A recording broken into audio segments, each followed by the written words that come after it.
Yeah, I'm stressed out. I'll be honest with you guys. I don't want to lose to Olive Garden.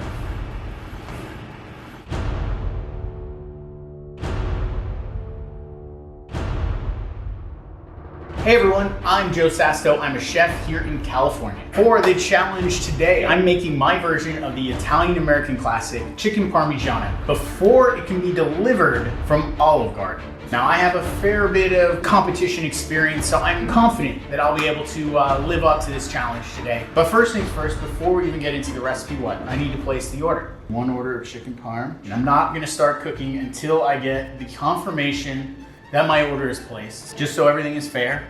Ooh, the anticipation is killing me. Do you have butterflies in your stomach?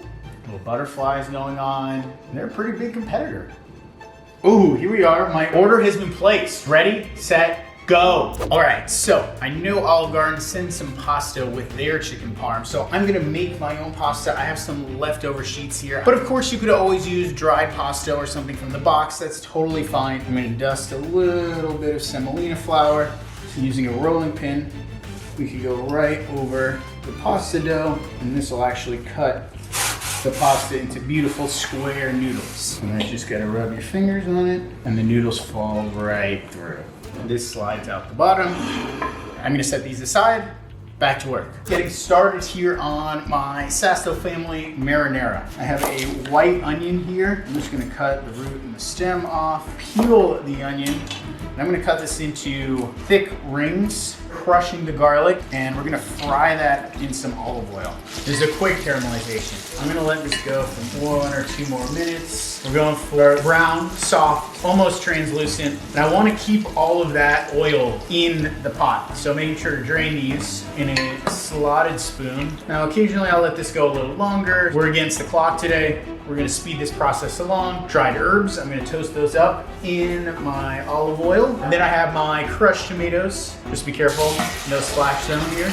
A little bit of sugar here, and then of course, can't forget the salt. I'm gonna stir this all together, and I'm gonna set this aside just to simmer until I'm ready to use it. I have my chicken thighs. I have a zip top bag here that I've cut the sides in, and you know what I actually like to do is always spray the inside of my bag. This tiny bit of water just kind of like helps the meat spread out, and that way it's not sticking to the bag. I don't have a mallet or anything, so I'm gonna use a pot. One thigh down. You can see here, it is flattened now, it's even. I know Olive Garden uses chicken breasts. I just prefer the thighs over the breasts. I think they're juicier, it's dark meat. I just like the way they cook better. Last one.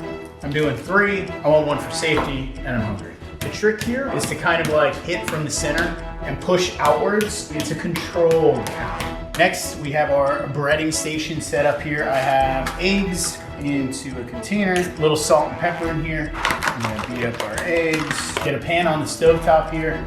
We're going medium-high heat for frying. And I'm gonna fry in olive oil. It's gonna make it that much better. Flour is our next component here. The third part of the breading procedure here, seasoned Italian breadcrumbs and panko. I mix them together. I like to put a little bit of cheese into my breadcrumb mix. I think that kind of takes it up. Why did the power just die?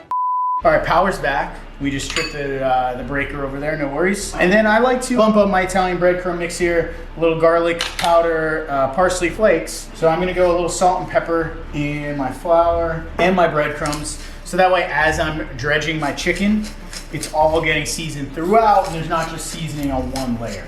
Don't forget to season your chicken, guys. And we're gonna go flour first. I'm stressed out here. I'll be honest with you guys. I don't want to lose to Olive Garden. Push the flour into the chicken, dust off the extra flour, into the egg, right to the breadcrumb mixture. Fairly straightforward process. We're not in a bad spot, guys. We're doing pretty good. I don't want anybody stressing out. I'm the only one that's getting stressed out today. Chicken up. I'm gonna press the breadcrumb mixture into the chicken. Set that aside.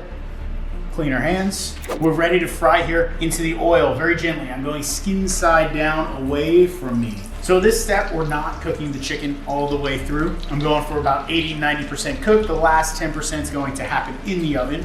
We got nice and golden brown on our skin side here. I'm going to flip over very gently. So we're gonna fry I want to say about 3 to 4 minutes per side. And I think I have enough room here to land another chicken. I don't want to crowd my pan, but we're going to break a couple rules here today, right? ETA 30 minutes. ETA 30 minutes. Our driver just let us know. I think they're picking up the order now from the Olive Garden. I'm feeling good. 30 minutes is a good amount of time to bring this all together. First piece coming out. I'm going to land over here on the side and make a little room for my final piece. Oh, look at that. That is crispy, crunchy, fried chicken goodness right there. Get a little drain onto our landing rack here. And our last guy is frying up. We're looking good. Good color on both sides. And then I'm going to top my chicken. I'm only doing 2 of my thighs here so it could all fit onto one tray. So I'm gonna go probably a ladle of sauce on each. I'm gonna purposely not cover the entire chicken. Keep some crispy bits around the edge. And the whole thing isn't drenched in sauce. And then of course, I got a blend of cheese here. There's mozzarella, provolone, parmesan, and we're gonna go pretty generous here. I'm gonna go stick this in the oven and cook my pasta. I'm seasoning my water with salt, bring this to a boil, and then of course my pasta, give it a little stir. And because this is fresh pasta, it's only gonna take about a minute. Go with the noodles straight into the sauce over here on the side. I don't like to just pour my sauce on top of my noodles. I like to do it much like the Italians would, this kind of marrying of the noodles and the sauce together as one. So I'm gonna use a little bit of this starchy cooking water, just a splash, and that's going to help all of my noodles coat themselves with that gravy. And we are ready to plate. I'm going to use these big pieces of basil in my sauce. Here we go. Nice noodle twirl. I'm just gonna go on the side of the plate. I got some of these basil leaves and I'm ready for the chicken parm. Flying in, towel, check that out. That's probably the fastest chicken parm I've ever made.